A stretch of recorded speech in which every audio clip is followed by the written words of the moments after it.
Today's video is going to be an introduction to problem solving.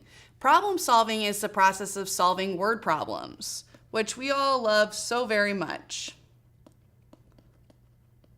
But one of our main goals as algebra students is to learn how to apply these algebraic concepts of solving equations and inequalities to real-life scenarios, and that's what problem solving is. So there are some steps that we can follow when we're faced with a word problem. The first step, we want to make sure that we read and understand the problem.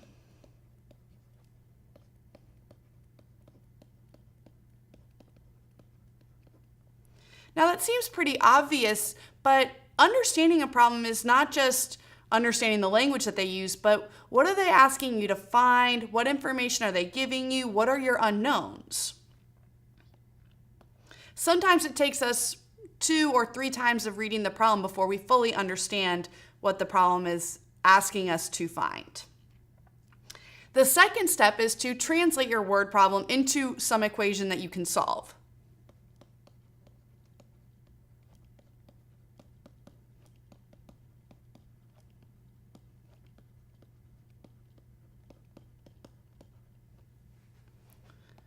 Once you've written your equation, you'll solve using the rules that we've learned. And then at the very end, you want to check your answer. Not just checking your answer, whatever your value of x is, and plugging it into your equation to make sure that it's correct, but interpreting it to make sure that it makes sense based on the context of the problem. If I'm solving a problem that's asking me to find a length and I get a negative answer, that right there should send a red flag because I shouldn't get a negative length. I can't have negative length.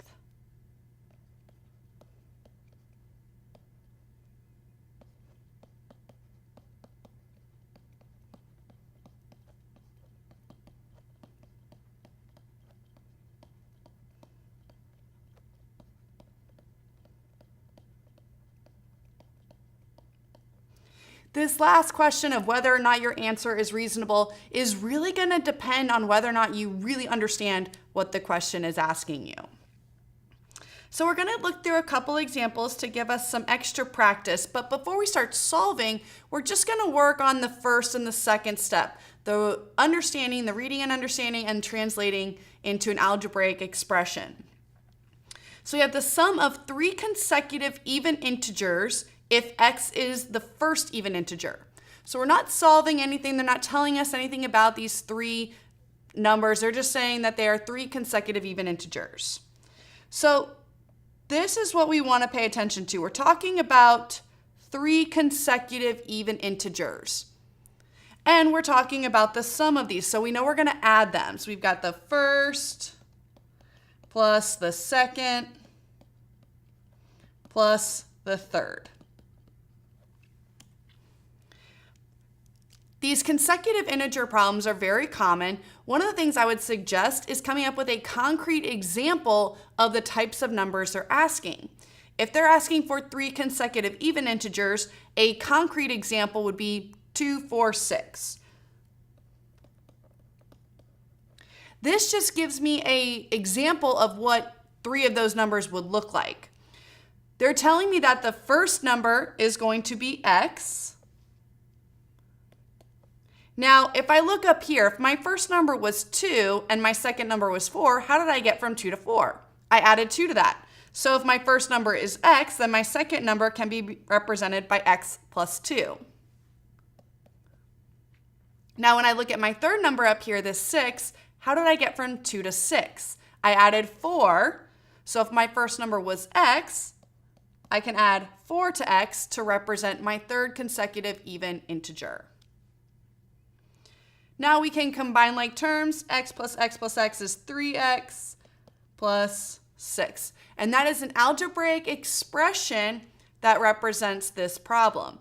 Now again, the difference between an expression and an expression does not have an equal sign, an equation does have an equal sign.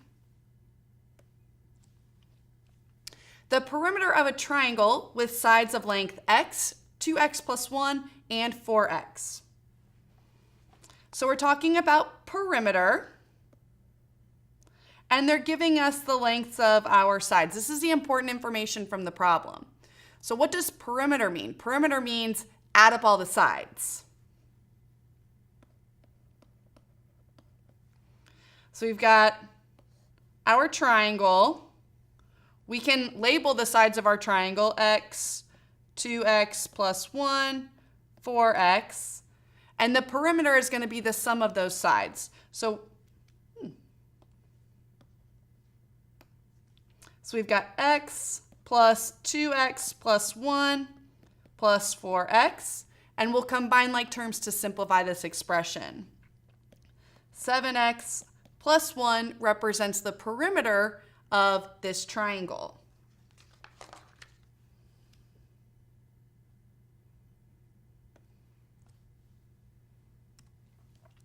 The number of U.S. athletes in the 2010 Winter Olympics was 90 less than double the number of athletes from Germany. The number of athletes from Canada was 53 more than the number of athletes from Germany. Write an algebraic expression for the sum of the athletes from these countries. So again, we're talking about sum, which means we're going to add up all of the different terms. It tells us that the number of U.S. athletes was 90 less than double the number of athletes from Germany. The number of athletes from Canada was 53 more than the number of athletes from Germany. And then they didn't tell us anything about Germany, did they? But the other two countries are based on the number of athletes from Germany. So when I set up my sum, I've got the number of athletes from the United States plus the number of athletes from Canada, plus the number of athletes from Germany. Since I don't know the number of athletes from Germany, but we use that to find the number of athletes from the other two countries, that's where I'm going to put my variable x. And then I'm going to write the number of athletes from the United States and from Canada in terms of that. So if the number of athletes from the United States was 90 less than double the number of athletes from Germany, so that's 90 less than double x. So that's 2x minus 90. The number of athletes from Canada was 53 more than the number of athletes from Germany, so that's x plus 53. Now we can combine like terms to simplify this expression. 2x plus x is 4x, and negative 90 plus 53 is going to be negative 37, that's right. So 4x minus 37 represents the total or the sum of the athletes from those three countries.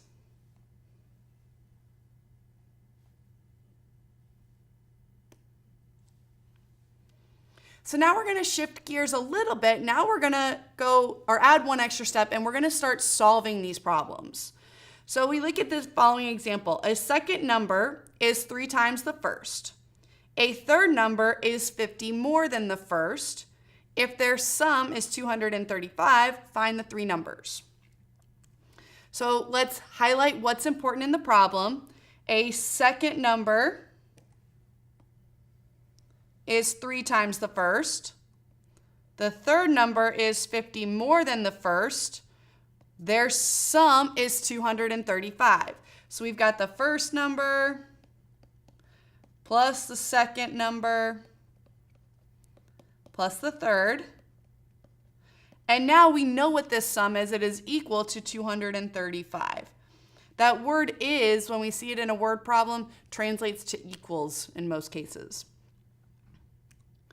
So now when we look at our descriptions for the second and the third, they're both based on x. So that's what we're going to make our first number. We're going to call our first number x. Our second number is 3 times the first. So that's 3 times x. And the third is 50 more than the first. So that's x plus 50. And this is equal to 235. We're going to combine like terms on the left-hand side.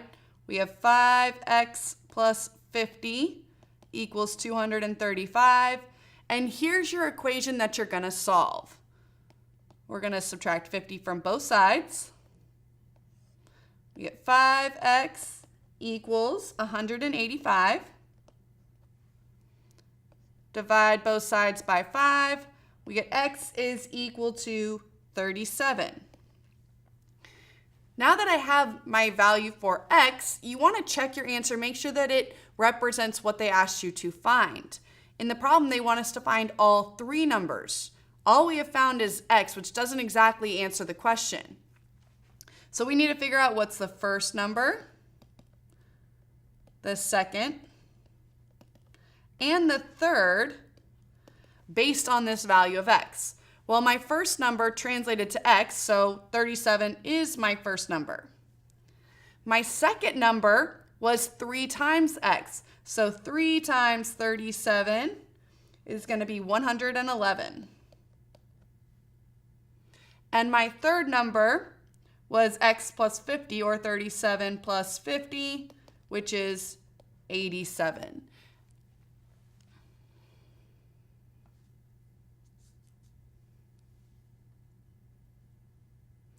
When there's no context, no real life context of a problem, it is a little bit trickier to determine whether or not your answer is reasonable. But you always want to make sure that you just go back and check your work, make sure that the algebra is correct, you didn't make any careless mistakes. But we'll see in the next example that we will be able to use just the context of the problem to determine whether or not our answer makes any sense at all. The price of a home was just decreased by 6%. If the reduced price is $83,660, find the original price. So let's highlight what they've told us in the problem that's important. They decreased the house or the price of the home by 6%. The reduced price is $83,660, and they want us to find the original price. So there's x. That's our unknown, is the original price. Now put yourself in the shoes of a homeowner, okay, or someone who's looking to buy a house, or even someone who's trying to sell a house. Think about the situation that they're describing. We've got a home and it's listed at some price, which we don't know. Since it didn't sell, they're going to lower the price, and they're going to lower it by 6%, as the problem states. And once they've done that, they're going to sell it for $83,660. So let's translate this to an equation just using the words that we used. We've got our original price.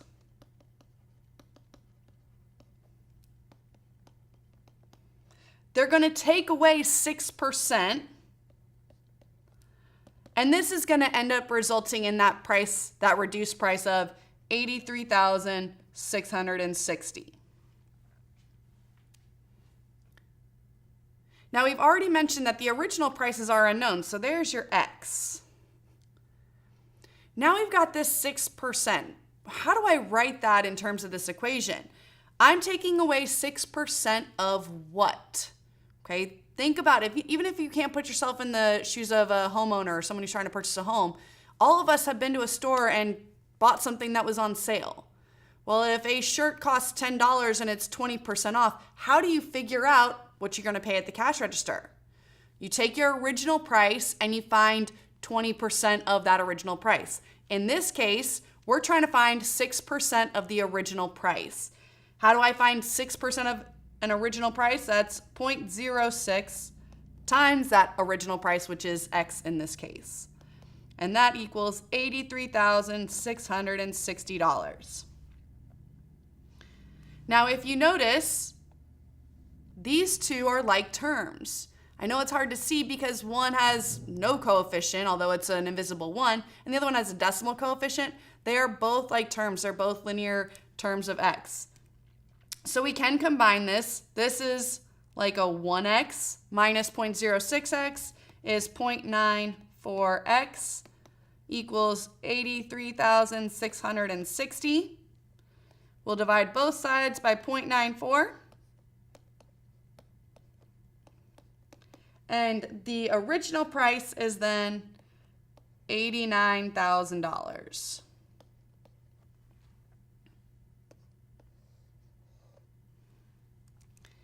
Now that we finished, let's talk about how we check the reasonableness of this answer.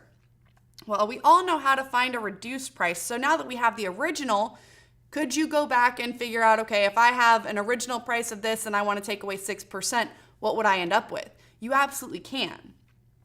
You can also look at your answer, your final answer, and decide whether or not it makes sense just based on what's happening. If I ended up with an X value of, let's say, $80,000, that certainly doesn't make any sense, does it? Because we're not going to take $80,000, take something away, and then end up with a price that is higher. So those values can certainly throw some red flags. Also, if you just end up with an astronomically large number, we're dealing with pretty large numbers as it is, but if you ended up with an X value that was somewhere in the millions, that may not seem right, and that's a good red flag that says, go back and check your work, make sure that you set it up correctly.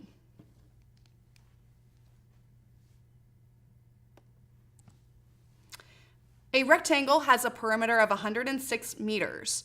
Its length is 5 more than its width. Find the length and the width. So we're talking about perimeter. Okay, perimeter we know is the sum of all of our sides. And then it says the length is 5 more than its width. So when we're dealing with geometric problems, typically we'll start by drawing a figure, although you don't have to. We've got a rectangle. It doesn't matter which dimension you call the length or the width. But if I call this the width, and that's x, the length is 5 more than the width. So that would be x plus 5. So now that I have a figure and knowing properties of rectangles, I know that opposite sides are equal. So these are the lengths of all the sides of my rectangle, and perimeter is equal to the sum of those sides. So x plus x plus x plus 5 plus x plus 5. We can combine like terms on the right. We end up with 4x plus 10, and we are given the perimeter. The perimeter was 106. So now we have an equation that we can solve. Subtract 10 from both sides. 96 equals 4x. We want to divide both sides by 4, and 96 divided by 4 is 24. Now again, we want to check to make sure that we're answering the question that is given in the problem. They want us to find the length and the width. All we have found is x.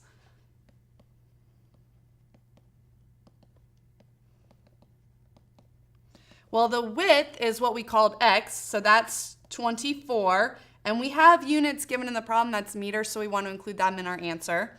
And then the length was 5 more than the width, so 24 plus 5, or 29 meters.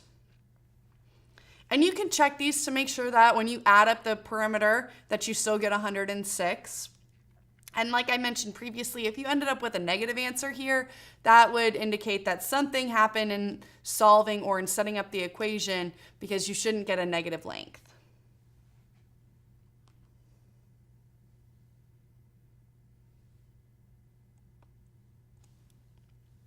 Find 3 consecutive integers whose sum is 378. 3 consecutive integers. Sum is 378. Now you have to be very careful. Read this very, very carefully. This says 3 consecutive integers. A few examples ago, we had one that said 3 consecutive even integers. 2 different things. So we know that we're going to be adding this up, but as I mentioned in that other example, I said, set up a concrete example to give you an example of what they're talking about. So 3 consecutive integers might just be 1, 2, 3. I'm just going to put those in my margin. It's going to help me set up my 3 expressions that represent my unknown integers.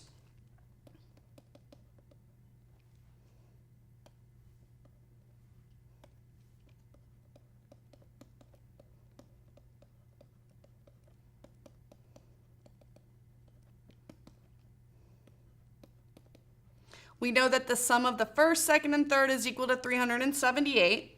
I don't know what my first number is, so I'm going to call it x. Now, using this concrete example, if my first number was 1 and my second number is 2, how did I get from 1 to 2? I added 1 to that. So my second integer can be represented by x plus 1. For my third integer, if I use my example over here, how did I get from 1 to 3? I added 2. So my third integer can be represented by x plus 2 equals 378. Solving by combining like terms first, we've got 3x plus 3 equals 378. Subtract 3 from both sides. 3x equals 375. X is equal to 125. I skipped a step here. We want to divide both sides by 3. But we do get x equals 125. Again, look at what the question's asking you to find. It's asking you to find 3 consecutive integers. Just telling me x equals 125 isn't giving me the solution to this problem. But when I found x is equal to 125, I did find my first integer. And you could substitute the value in for these expressions that represent the second and the third, but you know the property of these 3 numbers that they're consecutive integers. So once you start with 125, you know your next one is 126, and your third is 127.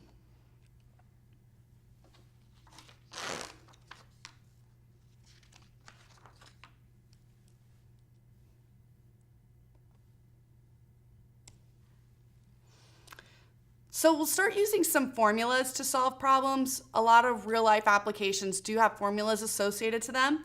So the first one is a compound interest formula or problem. So we've got $5,000 that's invested in an account paying 4% annual interest compounded monthly.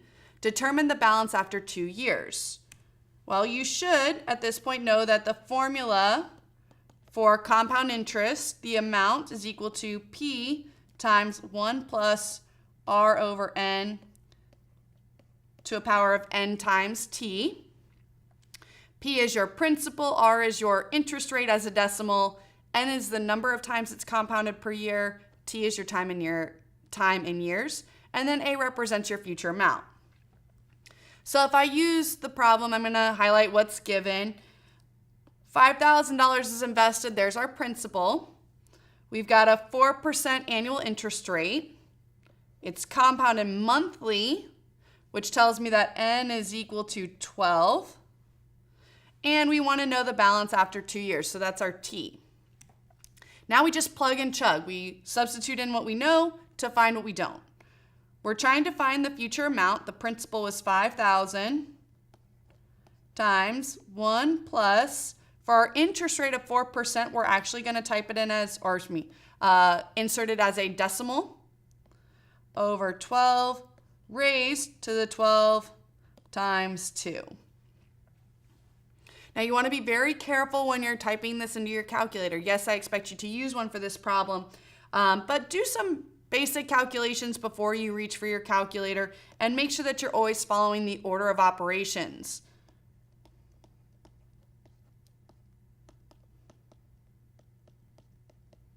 I'm going to first simplify this. 12 times 2 is 24 because I can do that very quickly.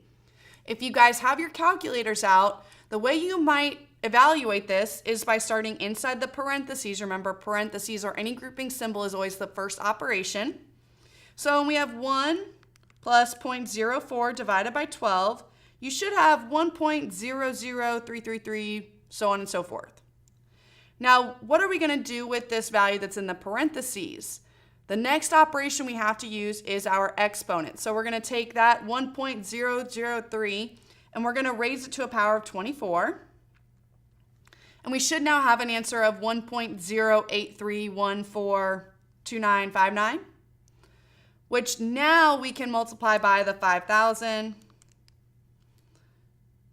So our future amount is $5,415.71. When we're dealing with money, we're typically always going to round to the nearest cent. That's 2 decimal places. But make sure in problems like this that you only round at the very end. When we evaluated that expression in the parentheses, We got a really long decimal. Don't truncate that or round that. Use that entire answer, raise it to a power of 24, and then take that entire answer and multiply it by 5,000. If you have any questions on how to use your calculator, please bring those to class so that I can show you individually based on your calculator, since some of them are different.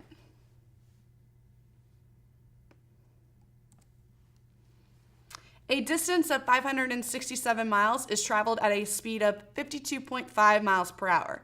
Find the time it took to travel this distance. So this is using our distance equals rate times time formula. It's a really popular formula. We use it all the time in this class. So you're going to get very comfortable with it if you're not already. Going back to our problem, let's highlight what information is given. We have our distance of 567. We have our speed, which is also a rate of 52.5 miles per hour. We want to find the time it took. So that's our unknown is t. Again, we substitute in the values that are given. So we traveled 567 miles. The rate was 52.5 miles per hour multiplied by time. To find the time, we divide both sides by 52.5. And we get time is equal to 10.8 hours.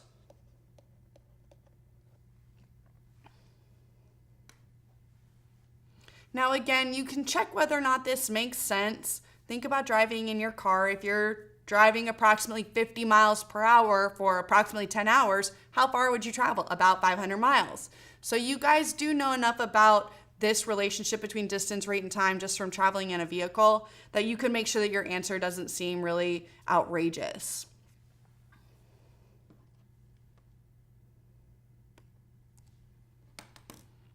So that wraps up our discussion on just an introduction to problem solving. As I mentioned before, this is a really important skill. That is the goal in an algebra course, is to teach you guys how to take these algebraic ideas and apply them to real life scenarios, which is what you are faced with every single day. So hopefully you guys remember those steps I mentioned at the beginning. You want to start by reading and understanding the problem. Make sure that you can either visualize or understand what the content of the problem is describing. You need to be able to translate that into an equation. You need to be able to solve that equation. And then at the very end, you just want to make sure that you check your answer, that it's reasonable, that it makes sense, that it's solved correctly based on the equation that you set up. We will see you guys next time. Thank you.